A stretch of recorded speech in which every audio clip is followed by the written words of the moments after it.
Ces arachides sont rances. Celles-ci ne le sont pas. Les composés qui causent la rancidité, il n'y a pas vraiment de changement de couleur. Rance, rancidité, rancissement, ça veut dire quoi? La rancidité, c'est un défaut qu'on va dire organoleptique, c'est-à-dire sensoriel, qui s'explique par plusieurs processus chimiques. Éric Ayala est spécialiste en chimie alimentaire. Il reconnaît sans problème les aliments rances. Moi aussi, je vous ai apporté quelque chose qui, selon moi, sont des arachides rances, là, mais vous allez me le dire. Oui, disons que je pourrais extraire l'huile puis faire de l'huile pour cirer des meubles. La rancidité va principalement affecter les produits qui sont riches en matières grasses.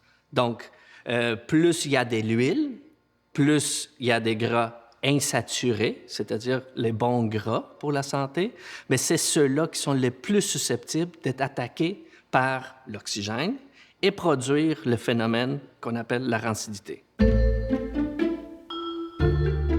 Donc, les noix et les huiles, mais aussi les farines, graines et certaines viandes.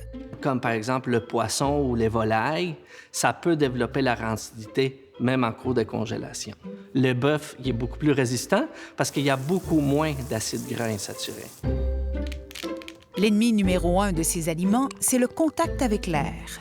Ce qui cause la rancidité, c'est, oui, l'oxygène, mais il y a plusieurs autres facteurs qui vont rentrer en bout de ligne.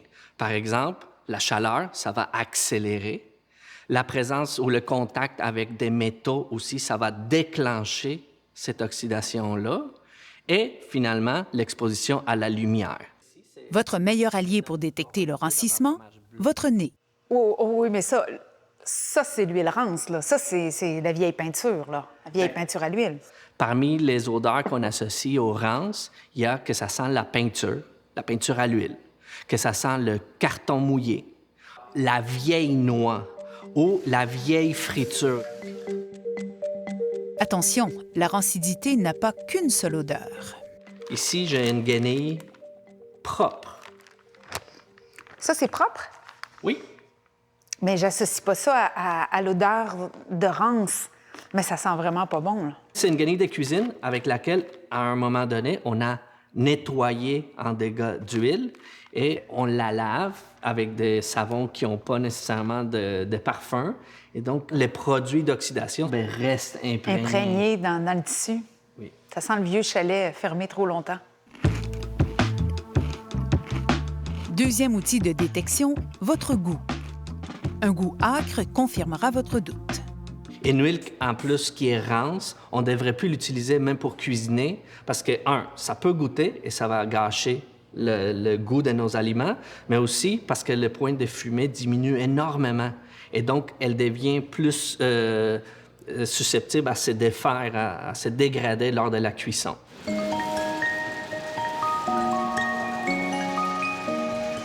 Les gens s'en rendent compte assez vite quand c'est pas frais, quand c'est rance, on le sait. Donc, le corps est bien aiguillé pour savoir si c'est pas bon à manger.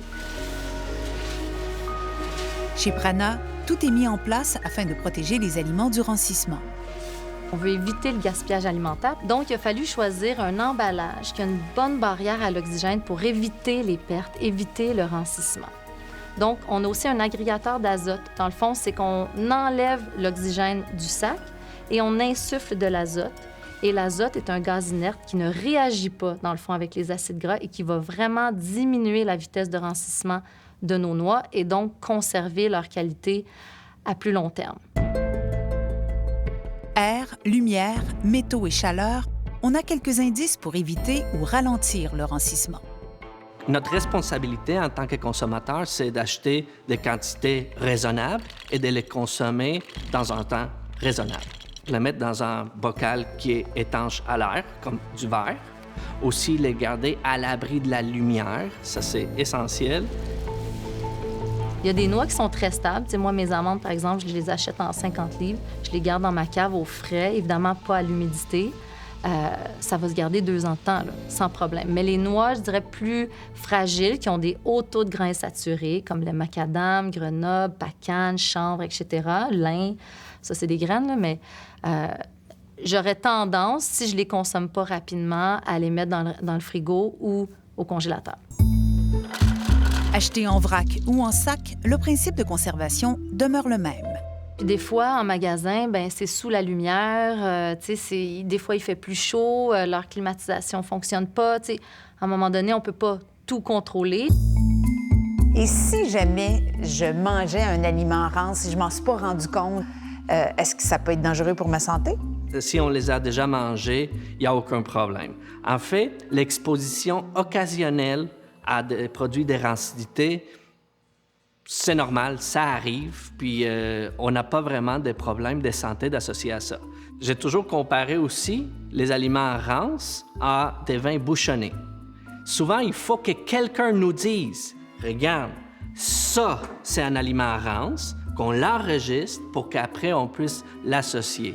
Et plus on s'entraîne à détecter la rancidité, plus on devient sensible.